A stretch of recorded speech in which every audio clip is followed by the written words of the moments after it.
Hey, what's up, everybody? Welcome to another edition of Established Run's NBA Injury Report Analysis Show. I'm Drew Dinkmeyer here with Mike Gallagher. Let's walk you through today's 8-game slate in the association. Mike, how are you on this fine Tuesday? Doing good. No more Homer Bushes. Broke the flag plant slump with a little bit of Jalen Brown. I think my microphone didn't switch though. But yeah, doing good. Still adjusting to the time change. Arizona doesn't do daylight savings, so everything's like an hour earlier for me now. So I like it overall, but the first couple of days it's a little bit of an adjustment. Certainly. All right, well, let's get into the injury stuff on this slate. Let's start with the questionable tags, and let's start with Brandon Ingram in New Orleans. He missed the last few games, I think, with the Pelicans. Listed questionable tonight in the revenge spot against the Lakers. Big home game for playoff implications. Do you expect to see Brandon Ingram tonight? Kind of no. I mean, we saw him get that initial Q tag the first game in the front end of a back to back, which never had a chance. He was doing pool work and on court work. It just seemed like he had no chance to play on Saturday. Gets ruled out Sunday. We know Brandon Ingram's a really slow healer, so I feel like he's got a chance to sit here. Probably won't get this news. Maybe he gets game time this time. We'll see. But obviously, the main beneficiary on Sunday was Trey Murphy. Goes off for a career high 41, makes 9 threes. We see more minutes for Najee Marshall, who's benefited. Statistically, didn't, but the minutes will be there. Herb's picked up a way bigger offensive role. CJ's upside's much higher. Ball handling's back to him. Valanciunas hasn't benefited really. We've seen his minutes stay really, really low as Willie Green has found this small ball lineup that he likes to go to a lot. So, somewhat surprisingly, Joe Val hasn't been able to really break through and has really seen his value crater. But yeah, probably won't get this. We might, but I would lean he does not play. All right. Let's move to Denver, where Jamal Murray is questionable. Reggie Jackson probable. Also, some rotation notes on Denver with Christian Brown playing really, really well, and a lot of media and Nuggets Twitter are kind of begging for more Christian Brown. What are your thoughts on if we see Jamal Murray tonight with the general knee soreness issues that we've had for Jamal, and if so, do we see any rotation changes here to appease the fan base? Yeah, so we saw Jamal Murray, who's had both knees be issues now, and was not able to come back, according to Mike Malone. Certainly, their first unit was really struggling. We saw MPJ's minutes get cut, a little bit more Bruce Brown, and then Christian Brown, as you mentioned, cracked the rotation. And based on comments from Mike Malone, he's staying in there. So I'm leaning out on Murray just because, I mean, he's had so many knee issues, and it's both of them. So the fact that just the way it was phrased, that he couldn't come back in a really, really close game that came down to the final seconds. I would lean out. Murray's a pretty tough dude, and I mean they're on a 3-game losing streak, so I think he might play. So I don't have a great read overall, but just based on the history, it sounds like he's a little unlikely. Not confident though. But yeah, so it'll be Bruce Brown probably getting the start. Reggie Jackson hasn't been very good. Those bench minutes were pretty ugly, and we'll see if he gets cut for Christian Brown. If maybe they shift things around a little bit. But yeah, I'm definitely expecting some changes with the Nuggets playing really the worst basketball of the season, getting beat badly at home by the Bulls. You lose to the tank-tastic Spurs, and then Sunday matinee, Spencer Dinwiddie picks them apart, goes for a career high in dimes. So the vibes are kind of bad all of a sudden here. Yeah, it turned pretty quickly there, and I think that is the big question mark long term. Is does Christian Brown, if he is playing more, do those minutes come at the expense of Reggie Jackson? They certainly have Bruce Brown in that second unit when they're fully healthy that they can lean into as a guard option, essentially, and a facilitator. And Brown's defense has been something that was expected to be good coming in, and he's kind of delivered the bill. So it'll be interesting to watch Denver for that perspective. I know a lot of Denver fans are, questioning, hey, like we got rid of Bones Highland for basically nothing because, of fit issues, and we bring in Reggie Jackson off waivers, off the buyout market. And here we are dealing with the same kind of issues in terms of production from that second unit. So it'll be interesting to see how Denver adjusts.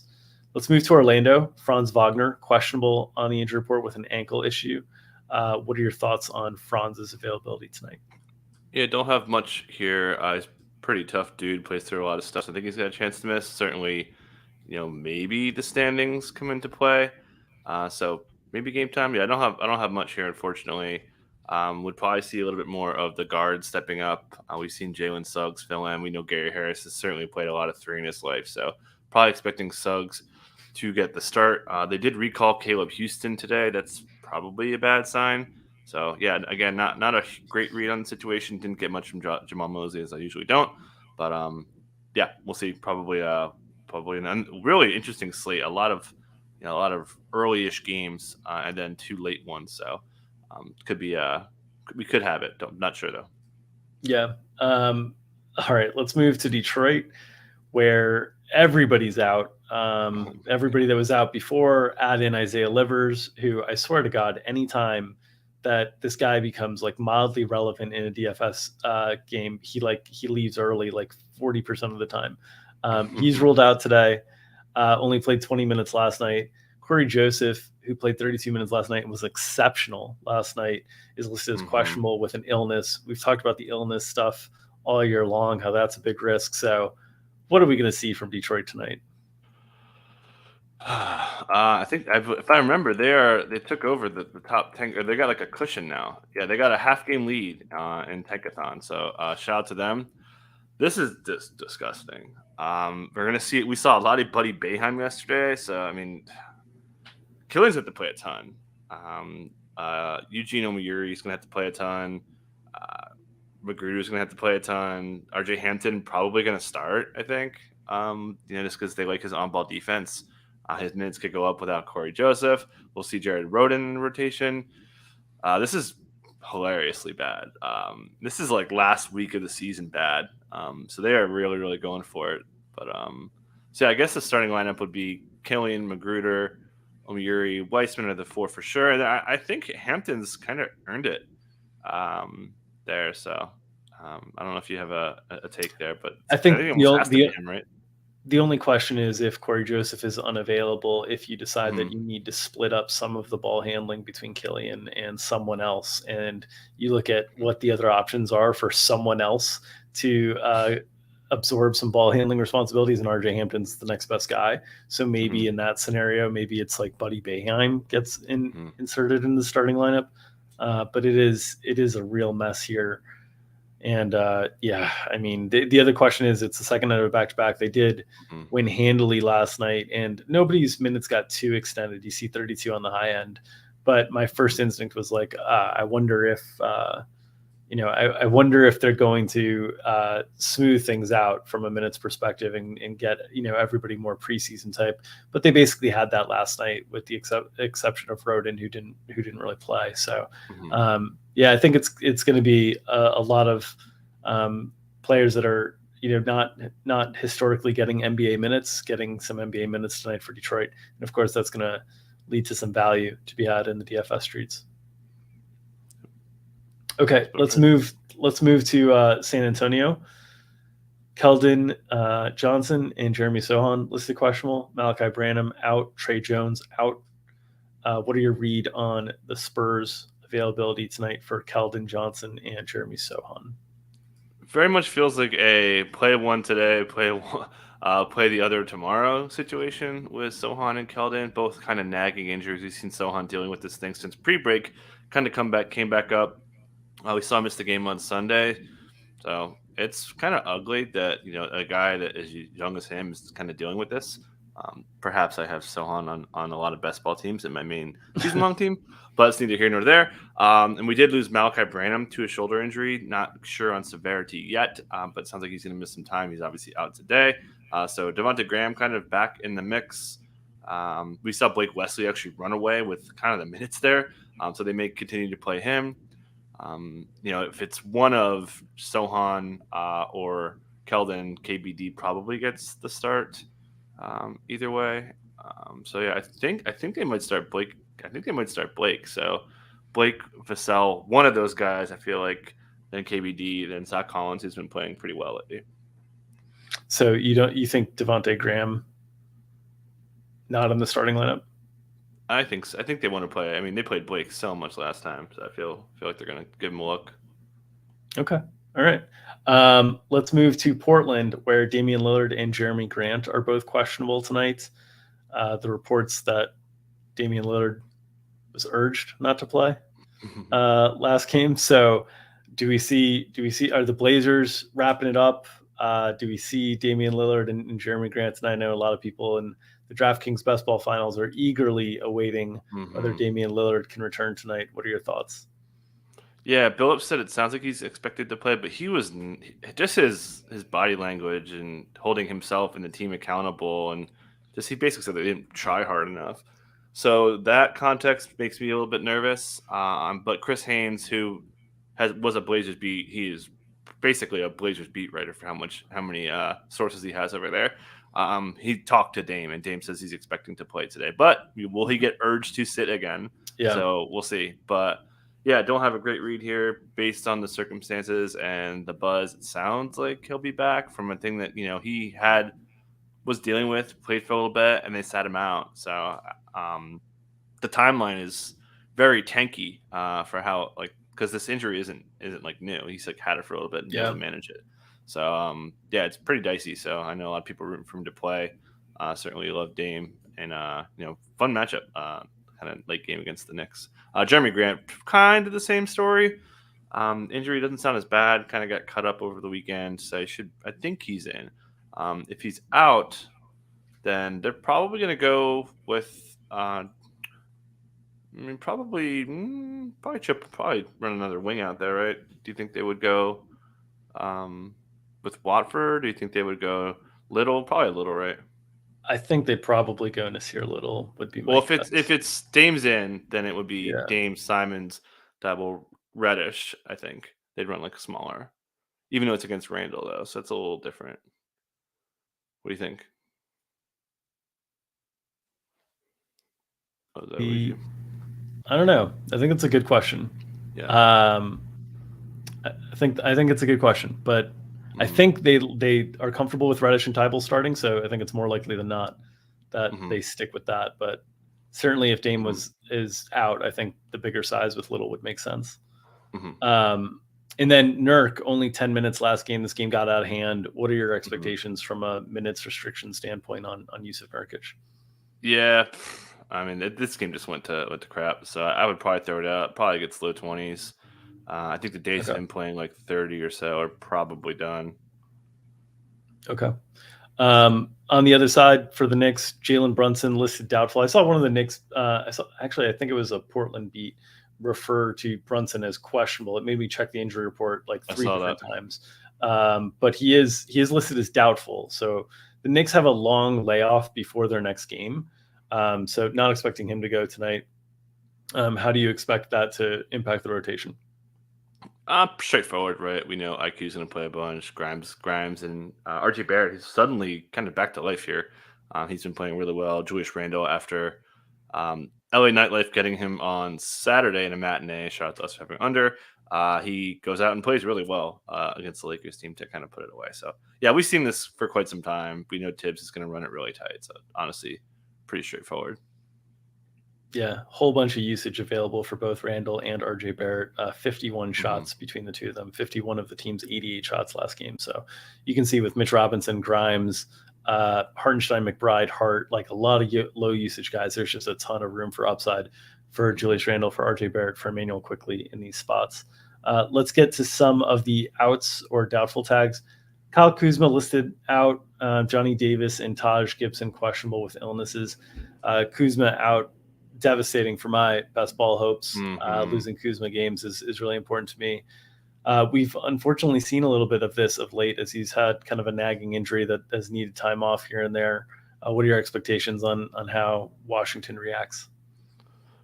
Oh yeah, it should be Denny time. We've seen him pretty frequently just fill in there overall. Corey Kispert coming off a really, really big game, but I think they're going to go to Denny here. It just makes kind of too much sense. We'll see a little bit of Kispert though, especially since if it's garbage time. The Wizards should still be okay. I mean, I wonder if they're like, okay, this Detroit team's bad. Let's get in this game. How much to your shirt? And I have a couple Kuzma shares myself, but so I think it's just okay maintenance thing. I think that's right. Let's move to Cleveland, where Donovan Mitchell was listed out today, as well as Jared Allen. Another best ball casualty. Donovan Mitchell losing another game here. What are your thoughts on how Cleveland rallies the troops without two of their starting five? Yeah, back-to-back game. They have a big game against the Sixers tomorrow, so it seems like it's pretty straightforward that it's just maintenance there. So yeah, we'll see a starting lineup of Darius Garland, Karis LeVert, Isaac Okoro, Lamar Stevens, and Evan Mobley at the five. They ran some pretty aggressive coverages against Terry Rozier, with Mobley getting switched and blitzing more. I mean, the Mobley. I've talked about this on the pod last week. Mobley's defensive impact on guards has been just crazy good. But yeah, pretty straightforward there. We saw a little bit of Robin Lopez. JB Bickerstaff said he wanted to have a bigger second unit, so we'll see if that's the case here. I don't know if you'd maybe want to do that, but they get the same matchup, so maybe so. I don't know. But yeah, pretty straightforward. Levert's going to play a ton if this game's close. Obviously, Garland will be a guy in a great matchup. I'll be talking a lot about him. Maybe Okoro's a little bit viable now that he doesn't have Levert competing for minutes. They're getting thin here. So, we'll probably see Dean get back in the rotation after being out. But yeah, pretty good spot to attack now with a lot of value opening up. Yep. Probable notes: Kelly Oubre probable for the Hornets tonight. Still no Mark Williams, so expecting Nick Richards to be in that starting lineup. Kelly Oubre slide back into that starting lineup, or what are your expectations there for how the Hornets roll things out tonight? Yeah, I'd expect Oubre to go back to start. So Rozier, Oubre, Gordon Hayward, PJ, and Nick Richards coming off a pretty big game. We've seen Kai Jones back him up. We saw a little bit of Svi Mikhailuk. There were some indications from Steve Clifford that he wants to play Svi again to get a look at him. So I don't know if that's going to squeeze McGowan's, or I'm not sure. It may just be BS, but just something that I thought was noteworthy. But expecting Oubre back with what should be quite a bit of minutes. Clifford's just trying to keep things interesting for these last 4 weeks, man. He's like, yeah, we need to look at Svi Mikhailuk. Like, guy's been in the league for like 7 years. All right, let's move to the Thunder. Shai Gilgeous-Alexander is back today. Still no Pokashevsky. What are your expectations for how the Thunder line up tonight? Yeah, it should be how we've seen it. There was those comments last week that they were considering starting J-Dub at center. So I don't think they would go that way against Claxton, but something just to keep an eye out there. So yeah, we'll definitely get the starting lineup of the two Jalen's, Dort, Giddey, and then SGA back at the helm. J-Dub coming off a 21 and 10 dime, heavily PNR centric game that he was running. So it's unfortunately not my guy, but he is for my best ball teams. I have him on like 70% of my team. So only 3 games this week though, so he's gonna have to really pop off for me. He while they might not start with that center lineup against Brooklyn, it's certainly a good opportunity to get some looks at it. So I would expect some small ball units for OKC, and this game should fly from a pace perspective. So could be a fun one for DFS purposes. Yeah, we saw a lot of small ball stuff from the Nets too against the Nuggets. They went small a ton. They even when they could have went back to Claxton. Yep. Anthony Davis probable tag tonight. Any concerns there? Nope. Revenge game. Expecting him to play pretty good minutes here. A note on Malik Beasley. Kind of lost some minutes. Darvin Ham said he's not concerned, but yeah, should be pretty straightforward there. I don't have too much to add. Okay. And then Christian Koloko back up with the Raptors. It sounds like we might be getting to more Nick Nurse exploratory lineups at this point. It seems to happen whenever they go on a little bit of a downswing in terms of their performance. So what are your thoughts on having Koloko available? The matchup tonight against the Nuggets obviously requires a little bit more size normally. Yeah, he called him Koloko. He called him Jakob's backup, which that means you can take that one of two ways, like backup if he misses a game, or backup isn't like he's backing up his minutes. Also a commentary from him saying that they wanted to use Precious Achiuwa as more of a wing, quote unquote. And he was, playing a lot of center. Obviously, we were kind of running him out there a lot when they were missing some bodies. But I think there's a chance that Precious gets booted entirely. He's not playing well, according to Nurse. says they're going to kind of go through it and go through some stuff. Will Barton is the quote-unquote backup point guard as well, which sucks for Gary Trent. It's taking away a lot of minutes upside from him. He's been playing kind of poorly too. So, yeah, not great. This is really, besides Chris Boucher, who I think has some minute ceiling, especially if he's going to be playing the center spot, maybe if Jakob Poeltl gets into some foul trouble, really these bench guys are pretty tough sells right now. Yeah, especially if Koloko is going to get mixed in any way, shape, or form. It just really muddies the waters further. Speaking of back-to-back notes, let's move there. The Bucks and Suns both playing each other tonight on a back-to-back. Incredible scheduling by the NBA after 2 fun games last night. To close the late slate, they play each other tonight. Seems ripe for potential sit cases, especially for Milwaukee after their main guys were extended last night. We'll see if the league comes down on Brook Lopez, who's ejected from last night's game. Would be surprised if they did, honestly. Trey Lyles was the instigator there. But you can see there pretty tight rotations for Milwaukee last night. 9-man on the whole. Brook Lopez plays 37, Giannis 34, Middleton 34, Jrue 34. Joe Ingles was out for this game for injury management stuff. Would assume that he will be back. But what potential casualties do you think we'll have from a game played perspective tonight for Milwaukee? I think by far the biggest risk is Chris Middleton. Played a big minutes. He played the full fourth, and he was spectacular. Yep. I mean, their pet play. Obviously, Giannis run the floor, open transition off misses was a big part of their offense. But like half court sets, they were running like Brook Lopez, Middleton pick and rolls all day long. He was great. So shout out to Middleton. But you played the full fourth when you were limited to 25 minutes for like a month. You'd think he's sitting today. So I would expect him to sit. It might be Javon Carter starting for him, but we know they usually like to go to Pat Connaughton, so probably one of those two guys there. We'll see about Giannis. Giannis looked great in his return, just bowling over Trey Lyles and Harrison Barnes, whoever they had in his way. Just total domination in this game. Jrue, we saw him have that neck thing. He's looked okay. Mild concern on him. Maybe Brook, who's played a ton last night as well. I mean, they really went for this game. So keep your eyes peeled. Definitely 28 after trademark if you want to. Maybe we might get that news here in 7 minutes, but I think it'll probably be another hour with the Phoenix start. I would say that my level of concern would be Middleton 1, Lopez 2, and then Giannis and Jrue. Giannis and Jrue have each had games off recently. Giannis had a whole week off essentially, and Jrue had recently had a game off as well. So Brook hasn't missed a game in a while, and 37 minutes like back to back, it just seems unnecessary.